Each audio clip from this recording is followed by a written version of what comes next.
All right. Thank you for coming. And everybody that's going to watch this recording, thank you for watching. This is Income Properties 101, where I'm going to go over a couple things about things you should know if you're a first-time home buyer or a first-time investor or looking into investing in real estate. We'll go over kind of the loans you should look at and the mortgages, products you should look at to get into real estate investing for low down payments. And then we can also look at the differences between doing an owner-occupant investment, kind of what we call a house hack, when you buy a multifamily, live in one unit, rent out the other, and then the difference between just doing a straight investment property that you buy and you don't live in, but you rent out for cash flow and as an investment. There's differences between both of those and the products that come with it, but let's get right into it.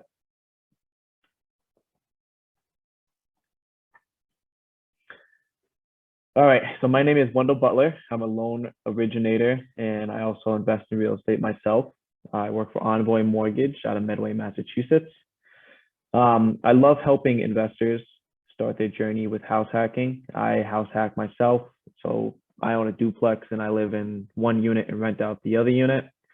Essentially, I live for free because my tenants cover my mortgage, my insurance, my taxes. So I cut out my living expense, which really allows me to, continue to grow my financials and continue to, possibly invest elsewhere or continue investing in real estate. And the reason house hacking is such a great thing is your housing expense is usually the number one most expensive, bill or expense you have. So if you can cut that out of your expenses, you free up a lot of capital to be able to go do what you want with it.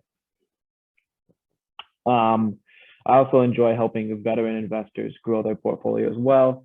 A lot of times, if you can obtain a conventional investment loan, and it works for you and it works for the, your goals, it's usually a better product than any like the hard money, private money type of loans you can get from other lenders outside of the conventional or qualified mortgage realm.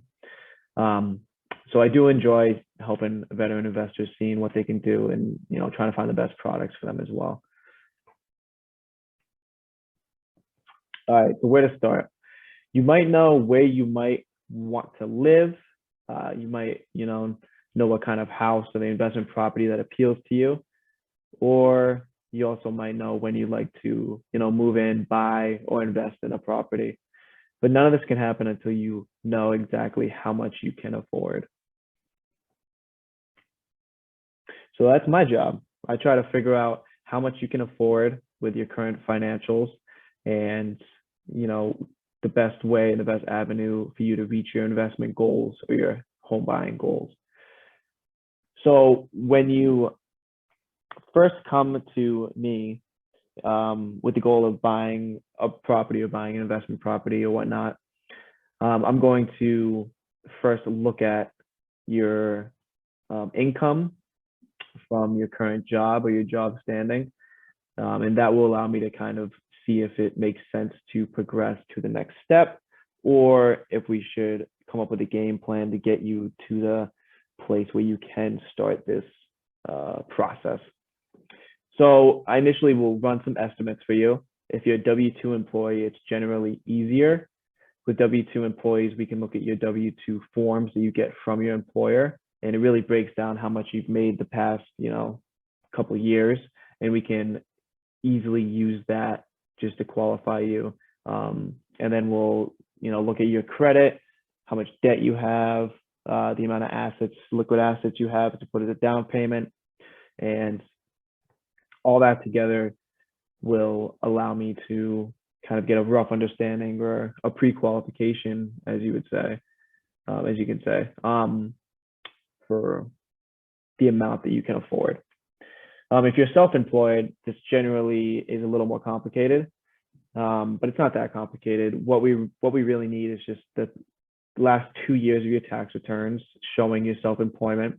It will either have, a Schedule C if you do sole proprietorship, or if you, or just a LLC, single LLC, and you just do the pass through for taxes. You have a Schedule C that will break down your net income based on the gross revenue that you've made and all the expenses that you expended. And on usually line 31, it will show your total net income. And that is what we use to show what you've made the past couple of years. Schedule E as well. So if you have other rental properties, we can use those. As long as you have 2 years of them on your tax returns, we can use the cash flow from those to help qualify you and increase your purchase power. If you're like an S corporation or stuff like that, well, we can look at K1 documents, which will break down the amount that you paid yourself for the amount that your business is profiting as a whole, and that is what we would look at in that situation. And then also, if you, we can use like the future rental income as well. So say you're going to invest into a multifamily property with 3 units, and each unit's going to rent for $1,000 each, so a total of $3,000 coming from that property. We can then use 75% of the gross rent collected total to help you qualify towards the investment property that you're buying. So say yeah, you get $1,000 each from each unit. We can use $750 from each unit for that, which is a total of $2,250 a month that we can use towards qualifying you for an investment property. So that's pretty awesome, and it helps you boost your purchase power a lot, especially when you're looking to do a house hack as well. You can afford a lot more of a property, which allows you to leverage more money, which allows you to play the appreciation game as well, depending on the market you're buying in, where you can, do a low down payment of say like $10,000 and obtain a property of, $300,000, and then you're appreciating that $300,000 at roughly 3.5% a year. So you're making money, a lot more money than you would by leveraging the $300,000 than putting $10,000 into, the stock market or something. So if we run through all those estimates and I find that you have a good financial background and a good opportunity to continue through the process, then we will have you apply for a loan. And that can go through my website, which is wendellsloans.com. Once you apply through this, it will ask you a lot of the same questions that I would ask up front for the running estimates, but they're more specific because it's going to go in your actual loan application that the underwriters will be looking at. And then it will also ask you for documents to upload at the end, and I can then get you to the next step of getting you pre-approved. And a pre-approval is when I set up your file to be sent to the underwriter. And the underwriter looks over all your information on the application to be sure that you can qualify for the loan that you're looking to get. And once you get that pre-approval letter, it makes you a lot stronger buyer in the market because sellers see that you have been vetted and your loan is less likely to fall through because we are like 99% guaranteeing that you can obtain the loan and continue on with the process and close on the property. So especially right now in the seller's market, it's very important to get a pre-approval, and it's free of charge. I can do it for you relatively quickly once I get all your information. And then once you have that pre-approval letter, you can start shopping around for homes. All right, so understanding your mortgage option. So with your pre-approval, you're going to know exactly how much the lender is going to lend to you. So it really helps you determine how much of a house, how much of investment property you can buy and afford. As well with your pre-approval, you're going to receive from myself payment details of how it works. You're going to receive the best my best opinion of the loan products that best fit your scenario and your goals. So this could be, mass housing. It could be a FHA, for example, if you're trying to do an owner-occupant house hacking property, or it might just be like a conventional loan, an investment loan if you're just looking to purchase an investment property and not live there. I'll also go over what closing costs, escrows, and prepaid items are and how much they are up front. So nothing is really surprising to you as the process goes on. And once you make an offer on properties and continue towards the closing of that property, I'll explain how the mortgage loan works, if it has any upfront mortgage insurance premium, like on FHA, if it has a monthly PMI, if you don't put down 20% or more. Say if you use like the mass housing loan where you can put down 5%, you might need to pay some PMI, and I'll explain all that. I'll explain the property condition requirements, because with some loan products, it depends on the property if they will allow you to use that product. So for example, with an FHA loan, you can't buy like a property that is, has shingles missing on the roof, has peeling paint, some little things here and there. They won't qualify that loan unless you go with like a renovation loan or something like that. But I'll explain all that property condition requirements. I'll break down the timeline of the process, and then I'll also send you some do's and don'ts during the mortgage process that you want to avoid to help create a smooth process for yourself to close. All right, so step 2 is when the application is complete, your pre-approval is approved by the underwriter, and I send you over that letter. So then you can start hunting for your property, your investment property, or your home that you're going to live in with a realtor. And the seminar is basically over. It's simple as that. Just kidding. It's not as simple as that, because in some cases, buyers, go and house hunt without understanding the details of the process. It is important to keep your loan officer on top of mind with each property that you're looking at, because not only does each property vary on like the condition, the taxes and insurance of that property can vary, which can make it so you could possibly not qualify for the property if the taxes are really high. If there's flood, you need flood insurance or something, we're gonna have to add that in, and that might make it so you don't qualify. So there's a lot of things that you have to, keep us top of mind and keep us posted on as you house hunt. And each property that you see, it's pretty smart to send it to us, send it to your loan officer, so that we can run the numbers on each property quickly and give you a quick answer on if you would qualify for it and if it's okay to make an offer for the amount that you want to make an offer for. We also have an Envoy app, which is awesome. It's brand new and is where your realtor or yourself can generate your own pre-approval letters. So I usually send you the initial pre-approval letter, say it's for $500,000 max.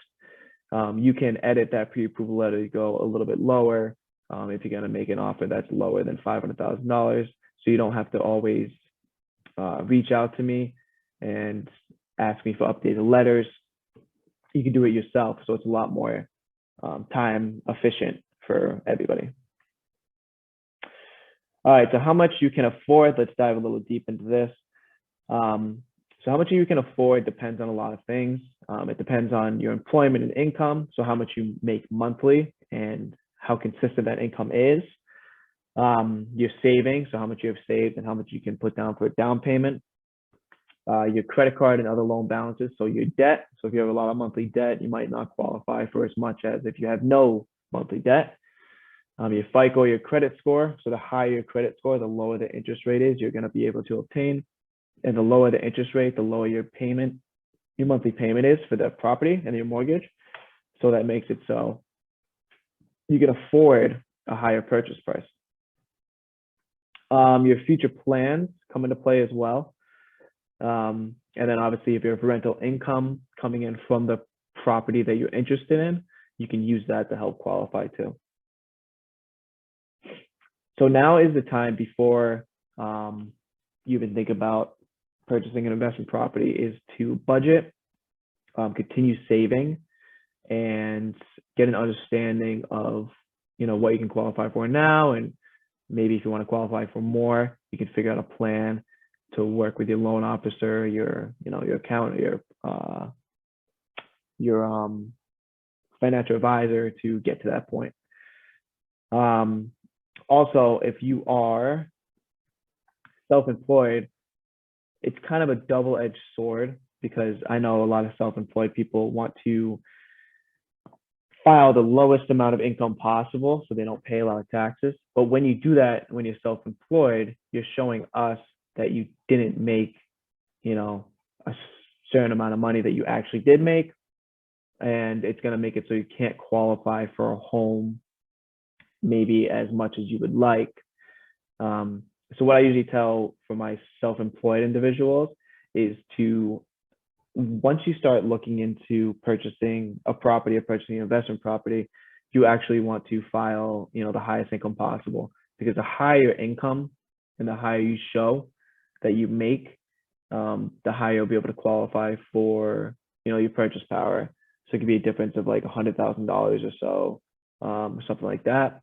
And although you have to pay taxes on it, on the front end, you're going to be able to obtain an appreciating asset, leveraging, a large loan that is appreciating and possibly making cash flow from your investment as well. So it works out, but it is kind of a double-edged sword that unfortunately the government doesn't really help self-employed people too much, which is a shame. But and then as a lender, we then take all the information and we analyze your debt to income ratio. So that is the total amount of income you make monthly.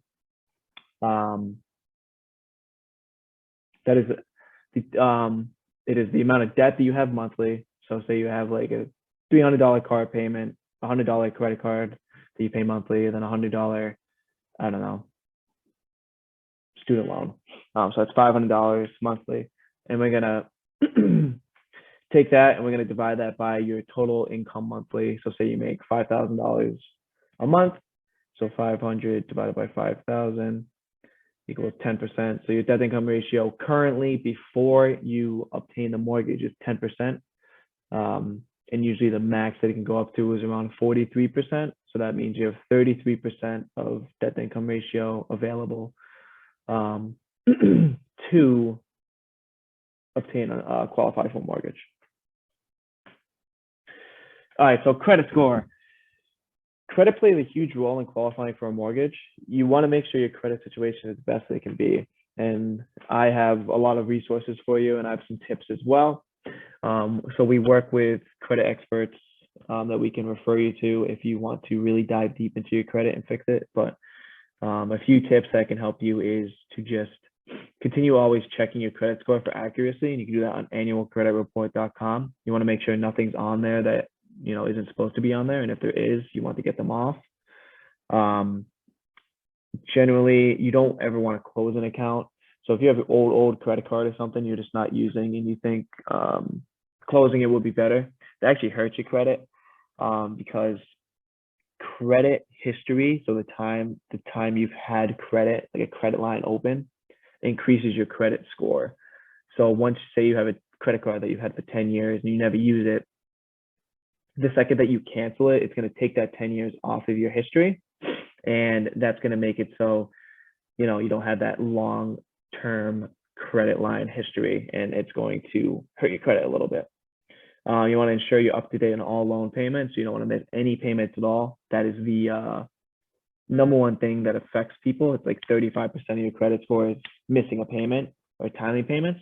So you want to make sure you're set up on some type of auto pay if you want to make it easy for yourself. You want to be on top of that and never ever miss a payment. You don't want to apply for any new credit cards during the mortgage process, because that's going to hurt your credit. And the credit cards you currently have, you don't want to utilize a ton of it. So you want to keep the balances as low as you can. Usually 30% of your credit limit is the highest you want to go. You don't even want to get close to that. And you want to pay them off like every month as much as you can. So you want to get it down to zero as much as possible. Keeping money on your credit card, like a little bit of money on your credit card that just passes over each month, does not help your credit. A lot of people think that it does, but it doesn't. If you just use your credit card and then pay it off immediately down to zero, that counts as timely payments. That counts as utilizing your credit. That's going to increase your credit score, and it's not going to, make you get hit with any interest, monthly payments, anything like that. And also it's going to keep utilization low. Another thing you can do is call all your credit cards twice a year. I do this probably more than twice a year, and I ask them for credit line increases. So then they ask you about your current income, and they look at your credit history, how you've been paying it off, and they'll possibly increase your credit line. So they might bring it to a $5,000 credit limit credit card up to $8,000. And that alone will help you boost your credit because now you have a bigger credit line and you're utilizing less of it because of that. All right, so if you're looking at a multifamily rental, so say you're considering a multifamily rental, right? You can take 75% of the gross rent. So say you're looking at a 2-family and you're going to live in one of the units and the other unit is going to rent out for $1,500, right? So you're going to take 75% of that, which is $1,125, and you can use that monthly income as you're making, offers on properties.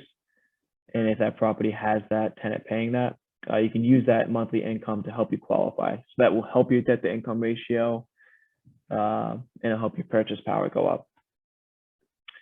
Now, so for conventional loans, you need rental experience to be able to use 75% of the rental to qualify as an investor. Otherwise, you need to be a homeowner or renter with proof of 12 months rent or have documented property management experience. So for 1 year documented experience, you can use 75% of rents to qualify. For less than 1 year, you have to do this conventional litmus test, which the rental income that you're going to get is only used to offset the mortgage. You can't use any cash flow on top of it to help you qualify. So it's just capped out at the mortgage amount monthly. If you are purchasing an investment, so a property that you're not going to live in, it's the same approach. So you're going to take 75% of the gross rent. So if a tenant pays $1,000, you can take 75% of that. $750 you can use to help you offset the new mortgage and add to your monthly income. And then also for reserves, many programs require 6 months reserves. A lot of the conventional programs do. Some other loan products, if you're going to own and occupy the property, you might need 2 to 3 months reserves, but it's important to get that understanding from your loan officer to be sure how much you need in reserves or in your savings, in your retirement account, to be able to qualify and have enough reserves to close. So each property type differs based on the amount you need to put down, the products you can use, etc. So say you're going for a single family condo and this is owner occupied, down payment requirements here are with conventional, you can do 3 to 5% down. It is usually the lowest cost based on fees, the fastest closing, and then minimal property restrictions. For mass housing, you can qualify for 0% down through down payment assistance, but otherwise it's usually up to 5%. For FHA, it's 3.5% down at the least. Single family and multifamilies work well with FHA. Condominiums are hard. They have to be very specialized and make sure that they pass the FHA guidelines. For USDA, you have a chance to do 0% as well, but this is a very rarely used program. It's usually just for urban areas.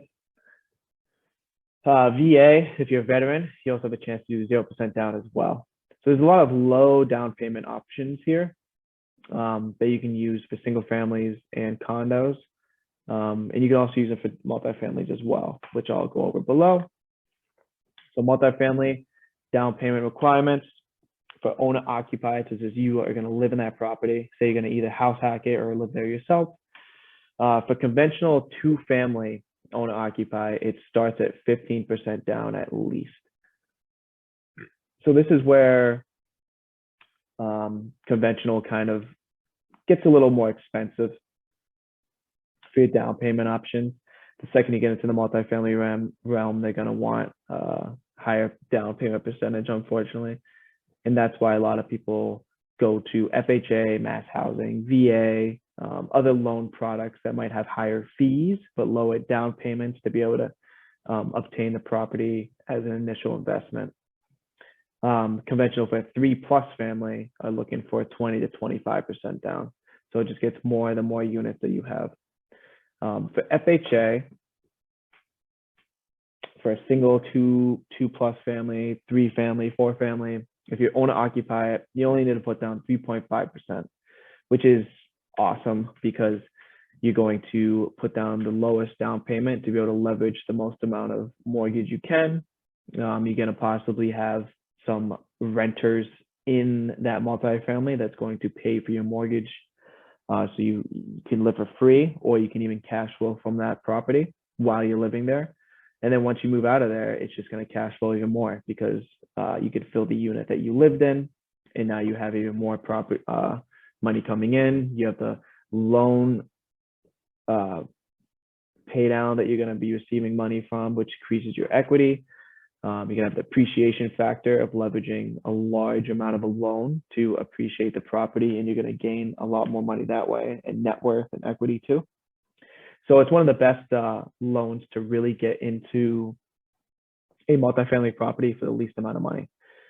The only problem with it is that for 3 and 4 unit properties, they require a litmus test. So what you need to do is make sure that based on your monthly mortgage, so your PITI, principal, interest, taxes, and insurance, say it's like $3,000 a month, you have to have all of the units at market rent, like the rental units. So say it's a 3 family, and the market rent for each of those units is around $1,000 each, or around like $1,200 each, right? So $1,200 each. So it's gonna be $3,600 that you can possibly get from the property.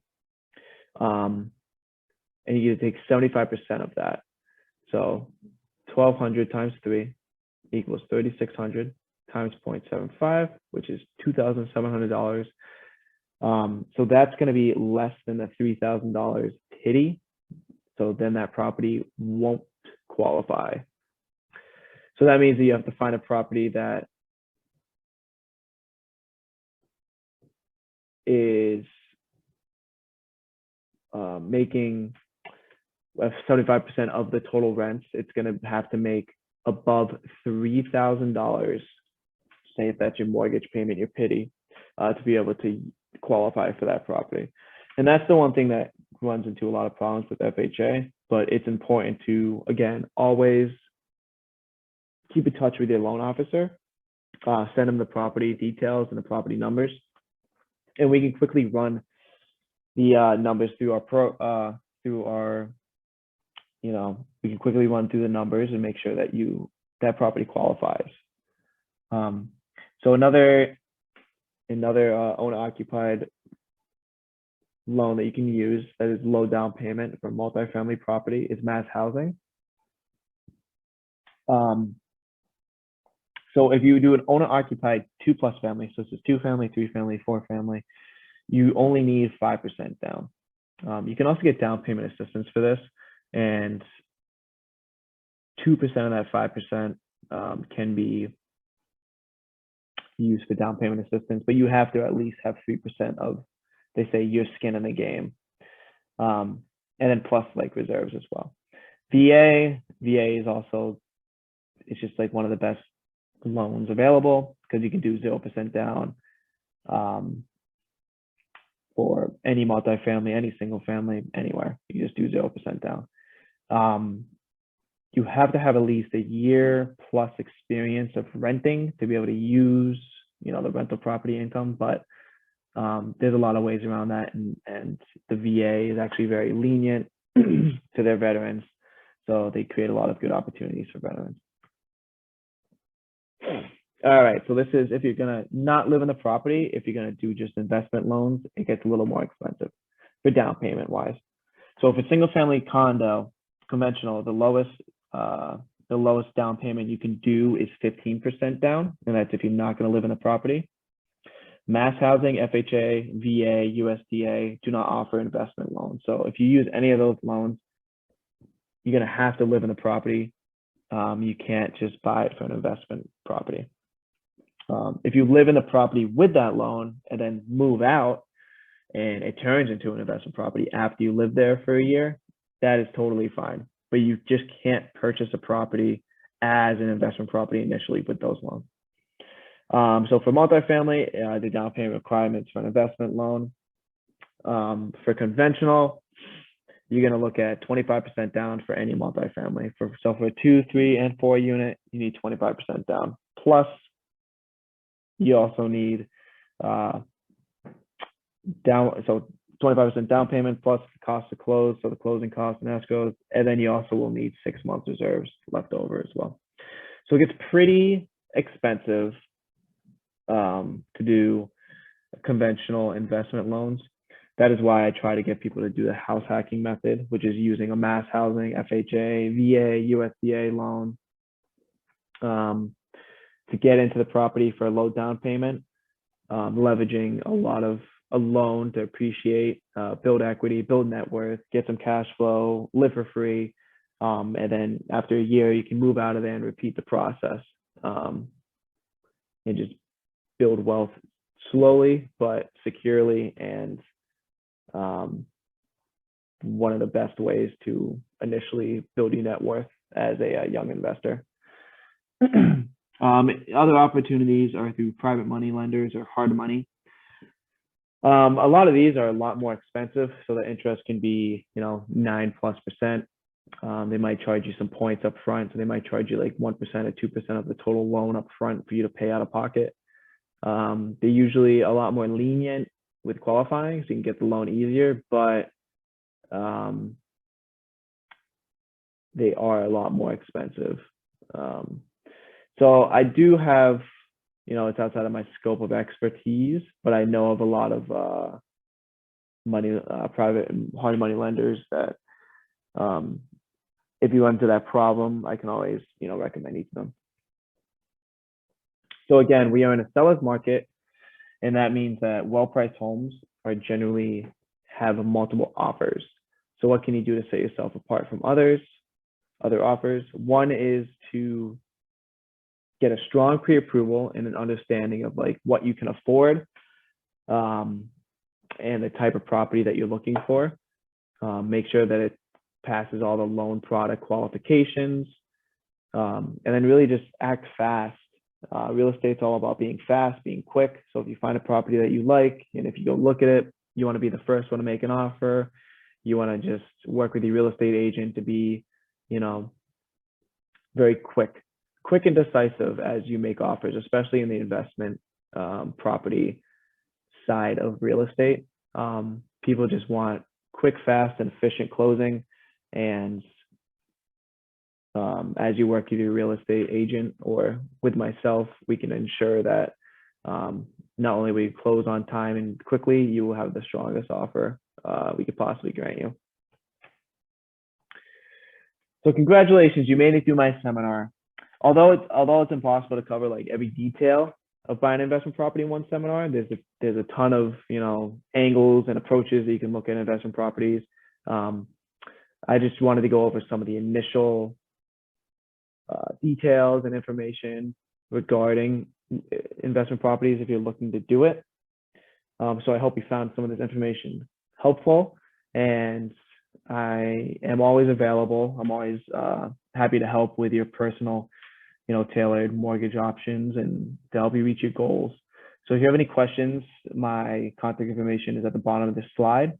That's my email, wendell.butler@envoymortgage.com.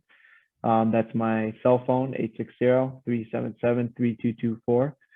And again, that's my website, www.wendellsloans.com. So if you have any questions, or if you just are interested in, looking at buying your first home, even if it's not an investment property, looking at your first investment property, if you're interested in doing a house hacking or something like that, or if you're a veteran investor just trying to, find the best loan product for you for your next investment, please reach out to me and I can, do my best to help and hopefully find you the best product available and get you to your goals and help you obtain your, your investment dreams and goals. All right, so thank you everyone for watching. This will be posted on my YouTube, and yeah, thank you for watching. Bye now.